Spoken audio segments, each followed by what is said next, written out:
The last pay-per-view of the year takes place in Las Vegas, Nevada, as UFC 310 brings us a double headliner of 5-round fights.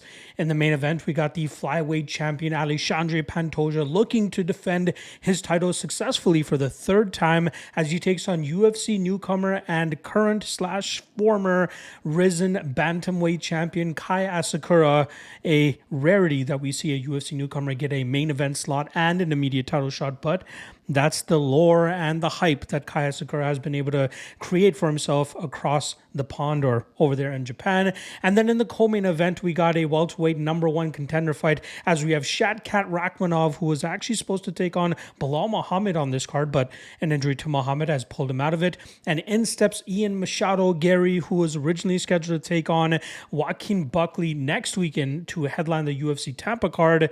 So I'm sure he jumped on the opportunity to hop a week earlier and get an even bigger opportunity, especially one that would secure a title shot for himself. So a great matchup between undefeated prospects and a nut up or shut up kind of moment for both of those guys.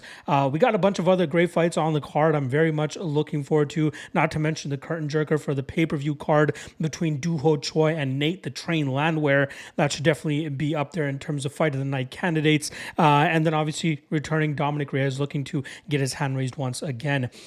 Quick reminder that this is the quick picks version of the breakdown for UFC 310. I'm going to get right to the point on every single matchup, but if you're looking to get more information on why I went a certain way for a particular matchup, check the link in the description below or check my channel where I have the full card breakdown where I went nearly an hour on this 14 fight card, which I dropped earlier this week in the form of the MMA Lockcast. Otherwise, if you just want to get right to the point, you're at the right place. Just another quick reminder for you guys, though. This weekend, we also have Octagon 64 as well as LFA 198. Both those going down on Saturday and Friday, I believe, respectively here. So if you want breakdowns for those, I'll have written breakdowns on the MMA LOT and Patreon page. Link for that in the description below. All right. Let's not waste any more time. You guys are here for quick picks, so let's get right into it. Hope you're laced up and ready to go because we're off and running with the first fight of the night between Kennedy and Nzechukwu and Luque Brzeski. And Nzechukwu is never really super reliable as a -500 favorite, but I expect him to touch up Brzeski from distance here and eventually open up a knockout opportunity for himself in the second or third round. Next up, Guida going up against Chase Hooper. Hooper should absolutely smash Guida in the spot, who is notorious for coming up short against submission specialists, especially early, just as Charles Oliveira and Jim Miller were able to do. I expect Hooper to submit Guida within the first 5 minutes. Next up, Michael Chiesa going up against Max Griffin, a fight between two pretty flaky fighters, but I do have to lean with Griffin's activity as of late, as I do think his ability to keep this fight standing and batter Chiesa on the feet will allow him to win this fight on the scorecards. Next up, Cody Durden going up against Joshua Van. Van successfully bounced back from his knockout loss to Charles Johnson earlier this year by defeating Edgar Chairez back in September, and I believe he'll be able to take that momentum, showcase his improved takedown defense, keep this fight in the standing room, and eventually catch Durden slipping, leading to a knockout victory for Joshua Van. Next up, Chris Weidman going up against Eric Anders, a matchup that was scheduled to take place last month at UFC 309. Weidman now takes on Anders after Anders obviously fell ill that night. I do believe that this is a tough matchup to predict considering these guys being much further along in their career, but I was impressed with Weidman's activity and comfort in the striking realm against Bruno Silva earlier this year, and I expect him to utilize that here to mix in his clinch, grappling, and striking game altogether to win this fight on the scorecards. Next up, Randy Brown going up against Brian Battle. Very fun fight here between two lanky fighters, but I believe the aggressiveness in the clinch and grappling realm of Battle will allow him to break down Randy Brown and eventually lead to a second or third round finish for Brian Battle.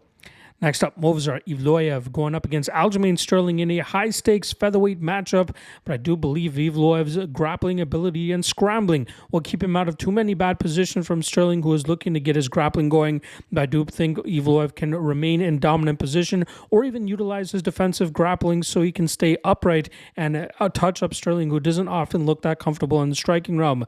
Look for Evloev to put together a good enough body of work through his grappling and striking to get his hand raised on the scorecards. Next up, Vicente Luque going up against Themba Gorimbo.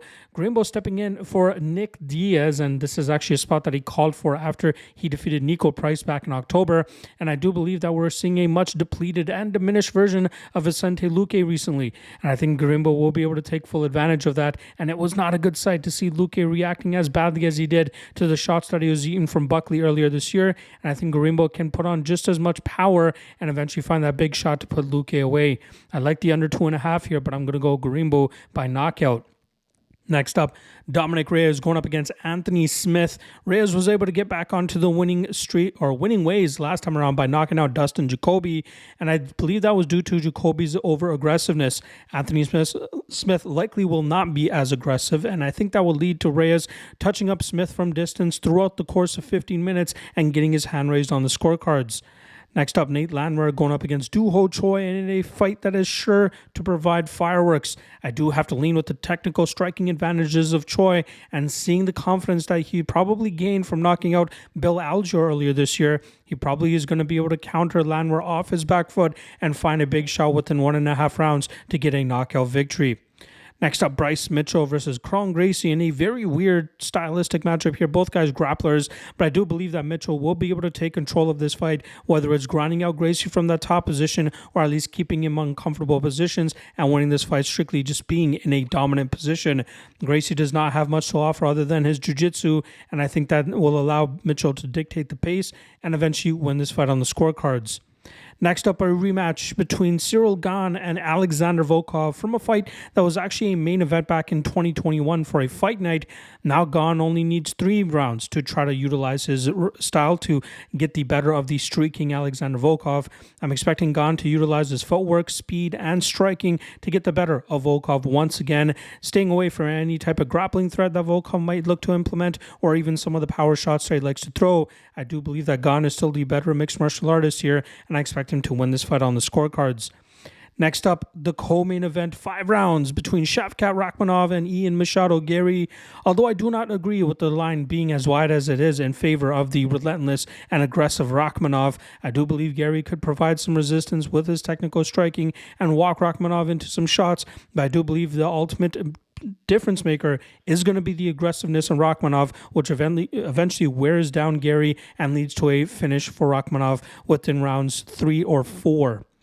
Next up, the main event, flyweight title on the line here as Alexandre Pantoja looks to defend against Kai Asakura. A clear striker versus grappler matchup here, but I do believe the grappler in Pantoja will be able to get the spots that he needs early in this matchup to eventually lock up a submission.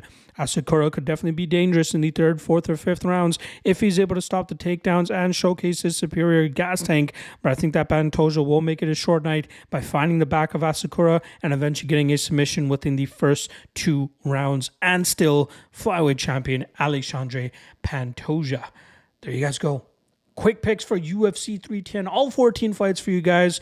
Reminder, tomorrow I will be dropping the free parlay, which we hit last week and have been absolutely rolling with in 2024. And we'll also have the 3 best prop bets, which we haven't been doing that great with, besides the long shot that I normally drop for you guys.